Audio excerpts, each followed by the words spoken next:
Bumalik na po ang ilang nawawalang bata sa kani-kanilang mga magulang. Patuloy naman tinututukan ng PNP ang kaso ng ilang batang patuloy pa ring nawawala hanggang ngayon. Narito po ang report.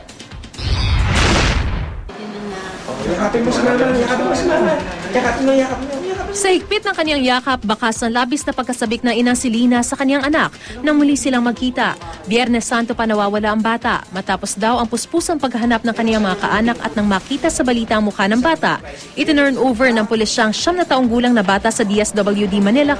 Maraming salamat po sa 24 oras sa GMA, sa lahat-lahat po ng tulong na ginawa po nila sa paghahanap sa anak ko. Sana po marami pa po kayong matulungan na katulad sa anak ko pong nawawala. Naibalik man ang bata sa kanyang pamilya, baon-baon naman niya ang hindi ka nais-nais na karanasan mula sa isang lalaking niyaya siyang isama. Nang bubuhat. Bubuhat? Ng ano? Ng container. Inusuntok niya ako. Sinusuntok kayo? Kinukurot. Tapos pinapalo. Papamedical natin siya. Ay under natin siya ng counseling, no? Kapasok to ng child abuse kasi meron ito exploitation eh.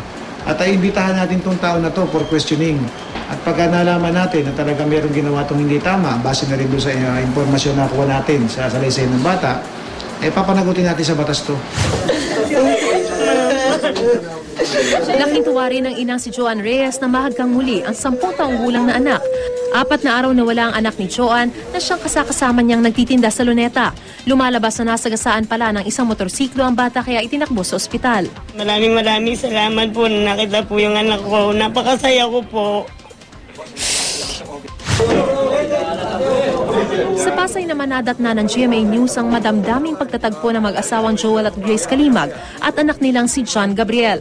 Nawala si John noong linggo matapos mapalayo sa kanilang bahay sa Barangay Piñahan, Quezon City. Buti na lang at may isang pamilyang kumupkop at tumulong na maibalik siya sa kanyang magulang. Uso po yung kinakatay yung bata, yun ang nasa isip ko. Kaya, ang samantala, kupupin muna natin to. Matapos ang 2 araw na paghahanap, masaya rin ang mag-asawang Mejorada na mahagkang muli ang anak nilang si Jay. April 9 na magising ang 4 na taong gulang na bata at hinanap ang kanyang mga magulang. Lumalabas na isang tanod naman ang nagmagandang loob at dinala ang paslit sa Women and Children's Desk ng Barangay Arenda. Saya na po, takot na po. Na ano? Mga makaanong mangyari, hindi na po namin pubayaan. Salamat na ako eh. Na ano? Na buhay pang anak ko. Isang 9 na taong gulang na batang lalaki rin ang na-turn over sa Pasay City Police Headquarters. Erwin at Puerta raw ang pangalan ng batang taga-Naik, Cavite. Ay, dito na ako. Dahil sa sunod-sunod na ulat tungkol sa mga nawawalang bata, binuo ng PNP ang Task Force Sagip Anghel na tututok sa mga ganitong kaso. Sabi ng National Capital Region Police Office, sa ngayon wala raw na itatala ang PNP ng mga sindikato na nandudukot ng mga bata. Iniutos na ni NCRPO Director Leonardo Espina ang agad na paglutas sa kaso ng iba pang nawawalang mga bata kabilang ang 2 bata sa Taguig at Parañaque. Utos niya sa lahat ng pulis sa Metro Manila dalhin sa DSWD office sa mga namamalimos na may kasamang bata. Kunin niyo lahat muna.